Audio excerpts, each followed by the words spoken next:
Al-Halimina, apakah Anda seorang Muslim? Eh, Oh iya, mantap ini dia lagi. Selamat malam Bang Edi. Selamat malam. Selamat malam Bang. Gimana kabar Bang? Ya Bang, ya alhamdulillah baik lah. Alhamdulillah. Saya cuman Ya, mau bertanya Bang. Saya sesinya bertanya lah ya. Nggak diskusi, kalau silakan. diskusi nggak nyambung mungkin diskusi dengan saya ya. Saya bertanya aja ya.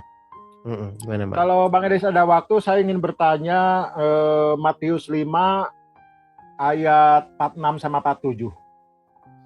Matius 5, 46, 47. Baik, Ya, Matius ya kalau 5 Bang Edi ya. ada waktu. Atau bisa Bang bacakan di situ Bang? Eh, Masih nambut HP. Sambil saya bacakan juga di sini Ya, ya. tunggu dulu ya. Soalnya kalau cara nyari di buku susah. Oke. Tunggu dulu bentar ya. Matius 5. Saya bacakan saja di sini. Oh ya siap. Matius 5 ayat yang ke 46, 47. Oke, 46. Kita Ya, mulai dari 47. 46 ya. Baik. Di sini dikatakan, apabila kamu mengasihi orang yang mengasihi kamu, apakah upahmu? Bukankah pemungut cukai juga berbuat demikian? Dan apabila kamu hanya memberi salam kepada saudara-saudaramu saja, apakah lebihnya daripada perbuatan orang lain? Bukankah orang yang tidak mengenal Allah pun berbuat demikian? Ya. Maksudnya apa Bang? Coba tolong diperjelas. Maksudnya begini Bang, maksudnya orang-orang pengikut Tuhan Yesus ini supaya tidak sama dengan yang lain. Karena apa? Karena yang lain itu Bang, contohnya begini, saya kasih contoh. Kalau ada orang memberi kita kebaikan, contoh kebaikan itu apa? Misalnya contoh kebaikan itu ketika ada seorang tetangga kita memberikan kepada kita serantang rendang. Lalu karena dia baik sama kita, maka kita balas dia dengan yang baik. Kita balas dia dengan serantang kola. Nah, apa lebihnya kita dari mereka kalau kita hanya membalas orang-orang yang berbuat baik sama kita? Yang diajarkan oleh Tuhan Yesus itu begitu. Makanya kalau kamu hanya berbuat baik kepada orang yang juga berbuat baik kepada kamu, lalu lebihnya kamu dari para pemungut cukai dengan para penjahat itu apa gitu loh. Karena sesama begal motor, mereka saling tolong. Contoh, bro, mau begal di mana bro? Wah, gua mau begal di nih Bandar Lampung nih, gua mau begal nih. Nah, dipinjemin letter T, ya kan? Iya betul. Nah, betul. karena dia udah berbuat baik dipinjemin letter T, besok gantian gua kasih lo letter T yang bagus. Maksudnya begini, kalau kita hanya berbuat baik sama orang yang juga berbuat baik kepada kita, itu para penjahat-penjahat itu seperti itu juga. Begitu. Makanya kita diajarkan oleh Tuhan Yesus itu supaya tidak serupa dengan dunia ini. Gitu. Memang susah Bang, ya berat Bang. Saya merasakannya sulit Bang, sulit. Ketika misalnya ada orang menjahati kita. Orang misalnya memfitnah kita. Tetapi kita balas dengan kebaikan. Begitu. Artinya Tuhan Yesus mengatakan untuk mengalahkan yang jahat itu dengan kebaikan. Gitu loh Bang. Inilah luar biasanya apa yang diajarkan oleh Yesus. Dan sulit memang dilakukan Bang. Berat. Memang berat Bang. Kalau di saya gini Bang ya, seperti kita ini orang biasa dan orang istimewa. Kalau kita melakukan kebaikan kepada orang yang baik, ya biasa-biasa saja. Istimewanya sama Bang, impas artinya. Ya ketika kita berbuat lebih lah istilahnya. Kita gini lah, bisa senyum kepada orang yang cemberut ke kita gitulah mungkin kalau menurut saya itu ya orang lebih. Kalau kita senyum kepada orang yang senyum biasalah itu, betul ya. Jadi kita jangan sama dengan oh ya ngerti. Satu lagi ya kalau ada waktu masih ada waktu. Boleh Bang, boleh. Ya. Galatia 3:28. Galatia 3:28 ya. Ya 28. Surat kepada jemaat di Galatia, pasal yang ketiga, ayat yang ke-8. 28, ayat 28. Oh, 28. Oke, 28. Pasal 3, 28 ya. Baik. Pasal 3, 28. Baik. Bunyinya begini, Bang. Dalam hal ini, tidak betul itu? Tunggu, ini bahasa Inggris munculnya, Bang. Dalam hal ini tidak ada orang Yahudi atau tidak ada orang Yunani, tidak ada hamba atau orang merdeka, tidak ada laki-laki atau perempuan, karena kamu semua adalah satu di dalam Kristus Yesus. Itu? Ya, betul. Terus lanjut.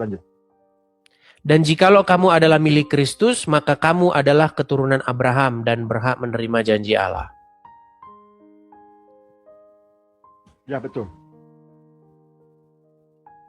Allah, nah itu ngalungi. Ya, ini perikop tentang hukum Taurat dan janji, Bang, atau janji. Ya, maksudnya apa yang barusan, Bang? Ya, ini kalau kita baca secara dari atas ya, Bang ya. Nih, Ya, dari atas. saudara-saudara, baiklah kupergunakan suatu contoh dari hidup sehari-hari. Suatu wasiat yang telah disahkan, sekalipun ia dari manusia, tidak dapat dibatalkan atau ditambahi oleh seorang pun. Adapun kepada Abraham diucapkan segala janji itu dan kepada keturunannya. Tidak dikatakan kepada keturunan-keturunannya, seolah-olah dimaksud banyak orang, tetapi hanya untuk satu orang. Dan kepada keturunanmu, yaitu Kristus. Maksudku ialah, janji yang sebelumnya telah disahkan Allah tidak dapat dibatalkan oleh hukum Taurat, yang lebih baru terbit 430 tahun kemudian, sehingga janji itu hilang kekuatannya. Sebab, jikalau apa yang ditentukan Allah berasal dari hukum Taurat, ia tidak berasal dari janji, tetapi justru oleh janji Allah telah menganugerahkan kasih karunia karunianya kepada Abraham. Kalau demikian, apakah maksudnya hukum Taurat? Ia ditambahkan oleh karena pelanggaran-pelanggaran sampai datang keturunan yang dimaksud oleh janji itu, dan ia disampaikan dengan perantaraan malaikat-malaikat ke dalam tangan orang perantara. Jadi maksudnya gini, Bang. Jadi Tuhan itu berjanji kepada Abraham bahwa melalui jadi janji ini sebelum Abraham datang, Bang. Sebelum hukum Taurat ada. Jadi hukum Taurat itu kan adanya di zaman Musa, ketika Musa diutus kepada Firaun untuk meminta bangsa Israel itu keluar dari Mesir. Jadi saya kasih ceritanya, Bang ya, biar gampang. Dulu orang Israel itu kan tinggal sebagai orang asing di Mesir, tepatnya di tanah Goshen. Bagaimana kok bisa orang Israel ini tinggal di Goshen? Jadi ceritanya gini. Dulu nenek moyangnya orang Israel itu ada namanya Yusuf. Anaknya Yakub ini. Nah, Yusuf ini suatu ketika dia itu dijual ke Mesir.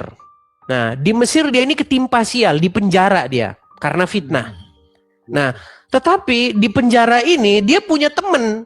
Temannya ini bermimpi. Jadi ada dua orang itu juru minum dan juru roti. Ya. Juru minum dan juru rotinya Firaun. Apa juru minum, apa juru roti? Saya jelaskan lagi. Zaman dulu, Bang, raja itu nggak boleh makan minum sembarangan. Karena meracun raja itu zaman dulu itu sangat umum terjadi. Makanya kalau raja mau minum, mau makan, itu ada tim pemeriksa makanan dan minuman raja. Namanya juru minum dan juru roti.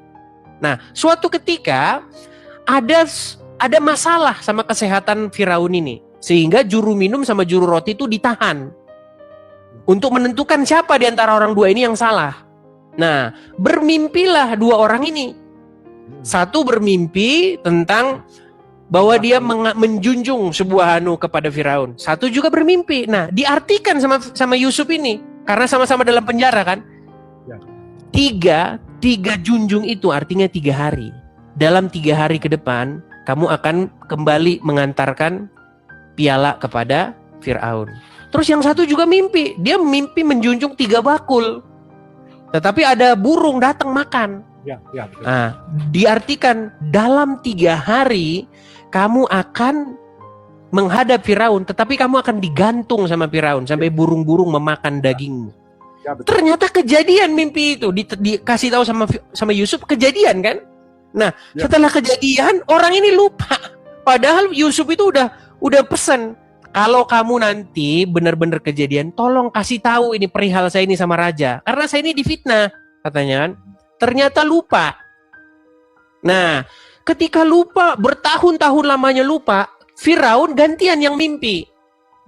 Nah, Firaun ini mimpi, dia melihat ada 7 lembu. 7 lembu yang kurus. Ya, betul. Nah, terus ada juga 7 lembu yang gemuk. Nah, 7 lembu yang kurus ini memakan 7 lembu yang gemuk tadi. Nah, tetapi setelah dimakan, perutnya itu seperti nggak ada bekas-bekas makan gitu, masih tetap kurus gitu. Nah, ini bikin Firaun tuh nggak bisa tidur. Lalu dia tidur lagi, mimpi lagi untuk kedua kalinya. Dia mimpi ada butir gandum yang kering memakan butir gandum yang gemuk. Tapi sama seperti itu. Sehingga dia gundah gulana akan mimpinya ini, Firaun ini. Dipanggil semua ahli bijaksana pandai, nggak ada yang ngerti. Sehingga itu membuat seorang juru minum tadi teringat akan temannya di dalam penjara. Nah, akhirnya dipanggil menghadap Firaun, dikasih tahu sama Firaun, ya tuanku raja, 7 lembu yang kurus itu artinya akan datang 7, itu artinya 7 tahun. Kemudian 7 lembu yang gemuk itu artinya juga 7 tahun. Bahwa akan datang nanti begitu kelimpahan di negeri ini. 7 tahun kelimpahan, tetapi akan datang 7 tahun kelaparan. Yang kelaparan itu tidak akan meninggalkan bekas-bekas bahwa negara ini dulu pernah makmur selama 7 tahun. Nah, singkat cerita, karena Yusuf ini berjasa, akhirnya Mesir menimbun gandum yang begitu banyak. Karena Yusuf ini berjasa, akhirnya Firaun itu ngasih tanah sama Yusuf ini kepada bangsanya. Panggil bangsamu ke sini karena masih ada 7 tahun kelaparan di sini. Nah, akhirnya itulah sejarahnya orang Israel itu tinggal di Goshen itu di Mesir. Tetapi setelah Firaunnya ini mati, bangkitlah Firaun yang nggak kenal silsilah nenek asal usul mereka di situ. Karena kan beda bangsa ini, Bang, beda suku. Ya, beda. Nah, akhirnya ini balik ke cerita, akhirnya diutuslah Musa karena ditindas sama Firaun yang baru ini, yang nggak ngerti silsilah nenek moyang mereka ada di situ. Ditindas mereka, dikerja paksa. Akhirnya dibawalah orang Israel itu keluar. Nah, ketika dibawa keluar dari Mesir, dikasih hukum, dikasih ketertiban sama Tuhan. Namanya hukum Musa, hukum Taurat. Tetapi sebelum hukum itu diturunkan, sebenarnya Tuhan tuh udah punya janji sama nenek moyang mereka. Bahwa melalui keturunan Abraham, semua bangsa nanti akan mendapat berkat. Tetapi Bang, seolah-olah hukum Taurat ini dengan janji Tuhan kepada Abraham ini bertolak belakang. Nah, ini yang nggak dipahami oleh orang Yahudi sampai sekarang. Makanya mereka masih bela-belain hukum Taurat.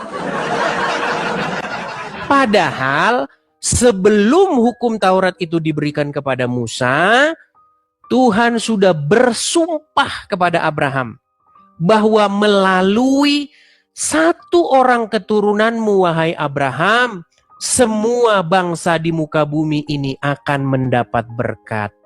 Nah, itu berbicara tentang Sang Mesias, Bang, keturunan Abraham. Jadi, ketika Yesus datang, janji Tuhan kepada Abraham itu masih berlaku. Itu nggak bisa dibatalkan sama hukum Taurat, nggak bisa. Makanya, ketika orang menerima Yesus, baik dia itu bukan orang Yahudi, orang Yunani, orang Jawa, orang Batak, dia tetap menerima berkat itu yang sudah disumpahkan Tuhan itu tadi. Jadi sekarang orang Yahudi bela-belain. Nah, itulah perdebatan antara Paulus dengan Simon, dengan Petrus. Karena apa? Karena menurut Petrus, menurut murid-murid yang lain, kalau orang mau masuk, itu harus disunat. Harus disunat, kemudian harus menjalankan ini, itu, segala macam. Nah, Makanya di dalam ini pertanyaan abang tadi, nih bang ya. Nih, pasal 28 tadi ya.